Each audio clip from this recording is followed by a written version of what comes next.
Life spring wellbeing programme একজন মানুষের জীবনে 4টা অ্যাসপেক্ট খুব গুরুত্বপূর্ণ। সেটা হচ্ছে তার নিজের সাথে নিজের সম্পর্কটা, নিজের যদি কোনো ট্রমা থাকে কিভাবে হিল করবে, নিজের যদি কমিউনিকেশন স্কিলে প্রবলেম থাকে বা নিজের কোনো একটা পার্সোনালিটি ট্রেট যেটা তার কষ্টের কারণ, তার নিজের অ্যাঙ্গার ইস্যু হতে পারে, অথবা তার নিজের ভেতরে কোনো ইনফিরিয়রিটি কমপ্লেক্স থাকতে পারে, তার নিজের এংজাইটি থাকতে পারে। এরকম বিভিন্ন ইস্যু একজন মানুষের ভেতরে থাকতে পারে। সো ওভারঅল সে তার নিজেকে কিভাবে গ্রো করতে পারে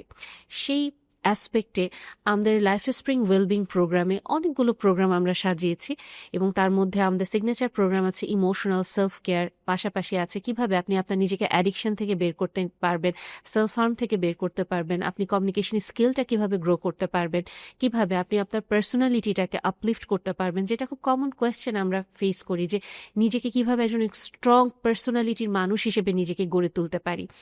এবং এর পরে যে অ্যাসপেক্টটা আমরা এখানে রেখেছি সেটা হচ্ছে ফ্যামিলিয়ার লাইফ। একজন মানুষ তার নিজেকে নিয়ে যতই এগিয়ে যাক না কেন, সে যদি তার পরিবারের শান্তি না পায়, সে যদি তার বাসায় গিয়ে তার কাছের মানুষটির সাথে মনের ভাবের আদান প্রদান করতে না পারে, তখন কিন্তু আসলে দিন শেষে সে তার নিজেকে ব্যর্থ মানুষই বলবে, এবং সে হন্যে হয়ে খুঁজে বেড়ায় যে কি করলে আমি শান্তি পাবো, কারণ বাসায় গেলে শান্তি নেই, আমি কোথায় গেলে আমি স্থির হতে পারবো। এবং একজন মানুষের লাইফে তার লাইফ পার্টনারের সাথে শুধুমাত্র যে ইমোশনাল একটা গ্যাপ থাকে এমন না, ওই মানুষটার সাথে তার ইন্টিমেসি লাইফে গ্যাপ থাকতে পারে, তার বাচ্চার সাথে তার কীরকম বন্ডিংটা হবে এটা নিয়ে পার্টনারের সাথে কনফ্লিক্ট হতে পারে, বা ওভারঅল স্বামী স্ত্রীর সম্পর্ক ভালো, সন্তানের সাথে সম্পর্ক কেমন হবে সেটা হয়তো স্ট্রাগল করছে, অথবা স্বামী স্ত্রীর সম্পর্কটা ভালোই কিন্তু প্রেগনেন্সি লাইফের ওই সময়টাতে হঠাৎ করে দেখা যায় সম্পর্কটা ওলট পালট হয়ে যায়,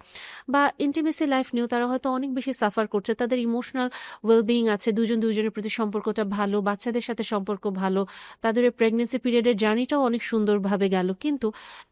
হঠাৎ করে তাদের ইন্টিমেট লাইফটা অনেক বেশি ডিজাস্ট্রাস একটা সিচুয়েশনের মুখোমুখি হচ্ছে, এবং আস্তে আস্তে আবার তারা ডিস্ট্যান্ট হয়ে যাচ্ছেন। সো ওভারঅল কিভাবে আমার ফ্যামিলিয়ার লাইফটাকে আমি তৈরি করতে পারি, কিভাবে আমার বাবা মার সাথে সম্পর্ক, আমার সন্তানের সাথে সম্পর্ক, আমার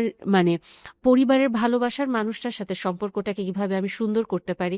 এই প্রোগ্রামটাতে এনরোল করলে আমি এটা সম্পর্কে খুব ডিটেইলস একটা ধারণা পাবো।